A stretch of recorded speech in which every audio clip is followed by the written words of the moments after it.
Welcome back to the show, everybody. Take a listen to these headlines here. Internet a fad, crypto a fad. We're going to talk about it. FCA, G7, we got SWIFT, Bank of America, BBVA, CGI, and so much more. Don't be fooled. Ripple XRP adoption is real, ladies and gentlemen, and you're going to see that today. Somebody roll that beautiful intro.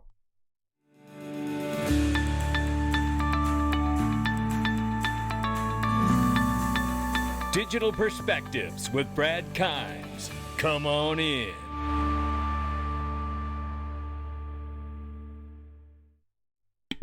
Welcome back to the show, everybody. You can follow me on Twitter at Dig Perspectives at the top of the screen. Everything that we're talking about here today, $1.310 trillion market cap for crypto. We are off by 3% this morning. Good morning. It is May 21st, 2022. Let's take a look at the abysmal market here. Bitcoin, 29,300 plus. Ethereum, 1,900 plus. And number 6 spot right now is XRP at 41 cents. Let's look at the range of price very quickly here. 40 cents on the bottom, 43 on the top. We'll keep an eye on it. We will hear from technical analysts before we get out of here today. Says we're standing at a crossroads, ladies and gentlemen. Are we staring down the barrel of a $6 XRP or 27 cents? We'll get a look at it before we leave here today. Take a look at this as we start the morning here. Remember this if you're old enough to. Internet may be just a passing fad as millions give up on it. That was December 5th, 2000. And they thought it was a fad. You know, this is a moment for crypto where people think it's going to go away. And, you know, I think a large part of it with regulation will disappear, but it's because they can't meet the disclosures and all of the regulation hype bar that's going to come into this market, just as it is in the conventional market. But I think what remains will be very positive for the space. This here is a piece from Nerd Nation here, who just keeps digging and does an amazing job out here. Shout out to you, Wheezy. He says, found this 2015 article, which is really where we're going to start today as we move through a lot of information that you need to see, because this information very quickly as I move through it really reveals just how important and revered Ripple and XRP actually was even back then. It says here the Ripple protocol transactions work very differently in a way more amendable to node anonymity and clarity when a set of transactions arrives to the ledger disposal. Talking about how incredibly effective and efficient this system actually is in the use of consensus to reach the effective certainty of a payment and transaction without failure. It talks about Ripple has a currency called XRP. XRP is not like Bitcoin, which has a value that can be exchanged for dollars and used for speculation. XRP is an internal currency used within the system to prevent abuse. It goes on to discuss the benefits of that, but this is 2015. I'm setting the stage for something here. And basically where we're going here is, let me go back to this really quickly, because I believe certain people in the know knew all along what the true path and destination for Ripple XRP actually was. And that caused them to act on their own greed, thinking no one would ever find out. They've always been scared of us, and now we know why. Because XRP and Ripple really are designed for all the money. If you're looking for a motive for ETHgate, I think you can find it right there. The people in the know, I believe, and I don't know exactly which one, so I don't want to say names, but I do believe there's certain people that understood the goal of where Ripple and XRP would ultimately end up, which is out and out regulated. Now, let's take a look at this, because all of a sudden, Jay Clayton, who spent his time at the SEC, was the person who, in fact, dropped the lawsuit as he cowered out of office on Ripple.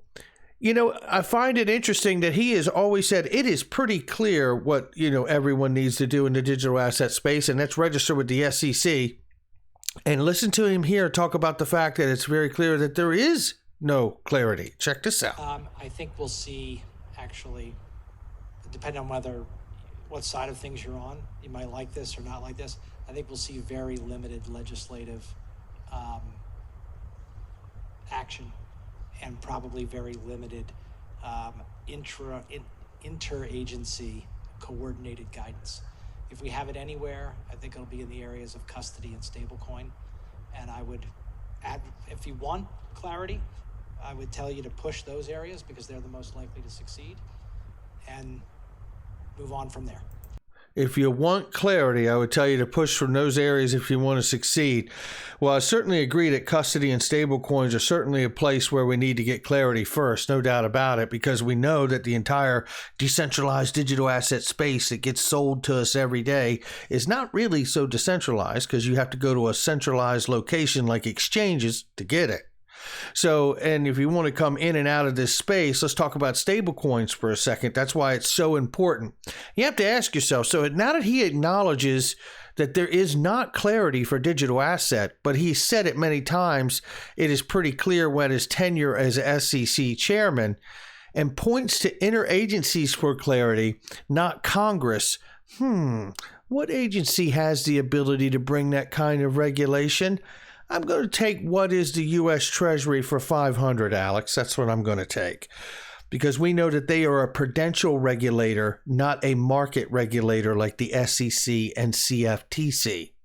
And that's why I believe it is so important for the Treasury to come in with FSOC and take action to do this, because they realize that the Biden administration does not have the political moxie to get it done in Congress. Like it, don't like it. That's where we are on this day. And I don't want to continue to wait for someone else to get in and hopefully screw it up. You know what I mean? Let's get the Treasury in. We are talking about money. And when we're talking about stable coins, here's another important point. How about the idea that if your stable coin with the US dollar is not registered and licensed properly, which I believe is a moment that is approaching quickly, how about a word called counterfeit money? You ever hear of that word or term? Counterfeit money. That's a moment we are quickly, I believe, moving towards. And I think the collapse of Terra and probably, the attack that's getting ready to take place on Tether, I would imagine. And now Tether came out the other day in full disclosure and said, we have the reserves we need, so you guys can't do anything to us. And I say to that, that's only half of the battle. Having the reserves properly placed and accounted for is great. But if you don't have the licensure and you don't have the regulatory clearance that you have been crowned to move forward, you are still missing a key part of that puzzle. Don't believe that. It's still true. Stable coins not licensed and registered, I believe, are going to become termed as counterfeit money. That's what I think. Florida representative introduces Financial Freedom Act companion bill in the House. Companion bill has introduced the U.S. House of Representatives, allowing cryptocurrency to be included in self-guided 401k accounts. Now, this is all well and good until everybody loses a bunch of money like you saw happen with Terra. And then everybody's going to be screaming, where's my insurance? Where's somebody to bail me out? This, again, I believe is another catalyst for Congress to say, hey, at some point, we're going to have to earn the money. We're going to have to actually pass some legislation. Financial Conduct Authority says they will absolutely consider over in the UK recent stablecoin depegging when drafting crypto regulations. And it doesn't stop there, because then we saw, as we reported yesterday, there was 2 days. It was the 19th and 20th. The last 2 days, we saw a finance meeting, ministers meeting at the central bank governors from the group of G7 industrialized nations met in Germany, May 19th to 20th. The main topic was swift regulation,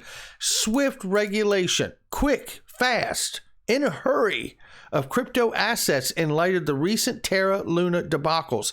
It is an international matter of national security and financial stability, as well as it is a matter here at home. Don't believe it. It's still true.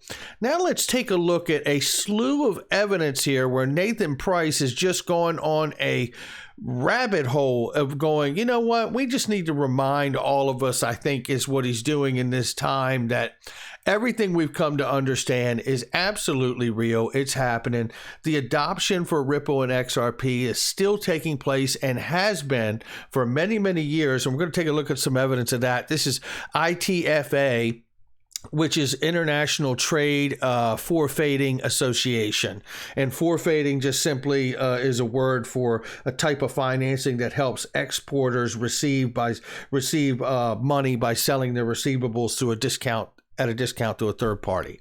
So essentially what we're looking at here, this first piece is basically the connection to R3. If you come here and you talk about what's happening in that relationship here, partners with R3, Trade 9 or whatever, I guess it is. And it says here in consortium banks on blockchain trade finance platforms. That's a part of it right there. Then he has this here where he shows XDC network is also connected in this, which is obviously R3's token for smart contracts per Quincy Jones helped us all understand that that is a complement with XRP. They can work together because XRP can be used to trade off chain for R3's Corda platform and the Corda settler, which allows you to use the asset XRP for settlement. Now, let's keep moving because there's a lot to look at here. Here's a reminder here about Bank of America, Marco Polo, which was a member executive from R3 who developed Marco Polo for trade and worked back into the R3 platform, and Ripple, Daily FinTech R3 Ripple, BBVA R3 Ripple, CGI Ripple Validator. Take a look very quickly here. Bank of America joined a consortium with Marco Polo using Ripple's blockchain-based payment network. And we know that they are involved in some of those 78 patents that the Bank of America has filed for blockchain. And here we see Daily FinTech comes through and they talk about Swift GPI and R3 work together. We know here the pilot has become stronger. R3 continuously includes other firms in its networks. Further, it also used Ripple's XRP, a growing digital gross settlement system, has been building an ecosystem called Icon that would join multiple companies, government departments, hospitals, banks, universities to interact without any third-party involvement. And then it goes on here to show BBVA, consortium with R3 member there. We know for some time that BBVA has been obviously involved in that. But nevertheless, it's all mounting up here. And then even of recent, CGI Incorporation pilot or test phase retrieved from CGI advances blockchain adoption with implementation of Ripple Validator node. Now, what do you suppose they did that for, right? I mean, but it gets better because then we had the news that we talked about day 4 yesterday with Swift and Capgemini team up on testing and using international network for CBDC trials, right? And then we get into this article here. If we just get into it, like I said, we did cover this. I'm not going to go back over this too terribly long, but if the experiments are successful, it will demonstrate that Swift has the capability and technical components to interlink different networks. And that's what this is about, interoperability. It goes on to say right down in here, if I go to the bottom of the article where it's highlighted here, from John 1140, he says right here, especially in regards to CBDCs, many developers foresee CBDCs interacting outside the traditional network, potentially with the aid of Ripple's XRP. We also heard Graham Bright from Euro Exim Bank, who worked at Swift for 20 years, talk about the idea of using XRP for real-time payments, on that network, and as many other options of things as well. So this is a reminder, obviously, that Nathan Price showed us that we showed just the other day. Swift to Capgemini to R3 Corda opens up the possibility to use the Corda settler, and which gives you the option to use XRP for digital asset settlement if you so choose. If there's no need to use the asset, they're not going to, right? And that's okay. But it is crazy, as Baba Kug says here. Swift can announce they will be looking to integrate digital currencies to help facilitate central bank digital currencies for cross-border payments. And there are only 2 cryptocurrencies that do that, and people are still all kind of unsure about what's going on. And he's absolutely right. And that's why I play you this from James Wallace right here. Played it the other day, but it's a very short clip. But listen to this. James Wallace explains that the BIS is doing and has been doing through the Innovation Hub, through the multiple CBDCs prototype settlement and pilots, using a bridge currency in between. Now, there's only really 2 that are designed to do that, which is XRP and XLM. And James Wallace, the head of central bank engagement from Ripple, is explaining it to you. So what does he know? You think he's explaining the benefits of it for Stellar's network? I don't think so at all. Okay, so now I'm going to set this clip up and I want to show you something. I'm going to let this play from 10 seconds in. Listen to what he says and look at this diagram that I have for you. We're going to talk about it. Check it out. The central bank would actually create their own token, a digital euro, digital dollar, whatever the market is, and that becomes the digital asset. As the native coin. The native coin, yeah. Now, where XRP could come into play potentially is when you're looking at cross-border CBDC. So when you have a digital dollar and you have a digital, real, or digital pound, you obviously need to have some way to interact cross-border. Yeah. So I think the BIS call this a multi-CBDC model. One of the ideas is you use a sort of a neutral bridge currency to go from one to the other, similar to the model I explained earlier, with our on-demand liquidity. But the core offering really is not XRP. There's no XRP involved. It's the native token is the CBDC. That's interesting. Yes, it is. It's very interesting. And shout out to James Wallace for that. Matter of fact, just very quickly, if I could, if you just look at this, I used an arbitrary example, and it is a very, very oversimplified example. And it leaves out many, many other possibilities of the use of XRP. But just for understanding, when people say XRP could be a stable coin as the World Bank does, and that there could be a price set obviously involved in that, or at a very high price to serve that. Imagine just for a second, very simply, in what James Wallace just described in the multi-CBDC bridge, that they are the native assets on the ledger. They are the actual CBDCs are the native assets. Because they all have to be backed 1-to-1, imagine each country putting up $1 trillion. That's $7 trillion in the G7. Well, there's 5 to 6 trillion in daily payment flows done every day just on cross-border. Now, that leaves out a lot of things, but for the sake of understanding the point of how this could happen, the reserves and collateral of that $7 trillion can inform a price to that XRP token. Now, you could also inform more price to it by adding in the utility of that network. Let us not forget that the XRP ledger is a decentralized exchange. So really, it is the only decentralized exchange that I am aware of that really allows you to connect the current world we're living in to the digital world we're moving to. So where does that start? Paper money. What is paper money? Paper money is the FX market. So in other words, every single currency pair tied in to the XRP ledger, not just a G7 at some point, and all currency pairs in the world, the FX market tied in to the XRP ledger, giving access to all the liquidity of all the money. That's how you get there. And you add in the utility of the network and the constant onboarding of people, and then the deflationary aspect of the XRP token that a little bit is burned each time. You may just end up developing a scenario sometime down the road where you could see the XRP price controlled just as the interest rate is. They come out every 3 months, move it at so many basis points, who knows? But if they want to go that way, I'm sure they could figure out how to do it. Think of this for a moment very quickly. We only have a few things to look at here, but I want to leave these ideas for all of us to speculate on, because the fact is it's on the table until it's off, and it hasn't come off the table. And it looks more and more likely that the Treasury is going to step in and deal with stable coins. Stable coins would be a doorway for XRP to get out of this case, and it would let Gary Gensler off the hook to a great deal if he could get out of this case. And then the only problem he's got is two: John Deaton and Empower Oversight. And then they could take care of that another path, possibly. But it doesn't mean that things will go this way. I'm just entertaining the notion because it does feel like the Biden administration has absolutely activated Treasury and FSOC at this point. FSOC is a prudential regulator. They could come in, make decisions and regulations for stable coins. And lo and behold, if this guy is confirmed, Michael S. Barr, former USTreasury official and former Ripple advisor, how perfect would it be that somebody with this knowledge, understanding the Treasury's function and understanding Ripple's function and being able to handle understanding how to suggest and write regulations for stable coins from the vice chair of the Federal Reserve, How perfect is this guy? There really is only one person perfect for this moment in history, and you're looking at him.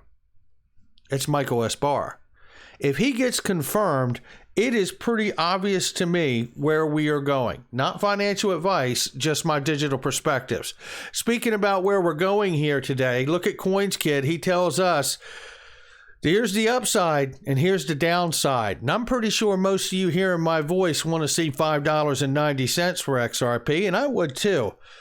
But if it hits 27 cents, I can guarantee I know what I'm going to do.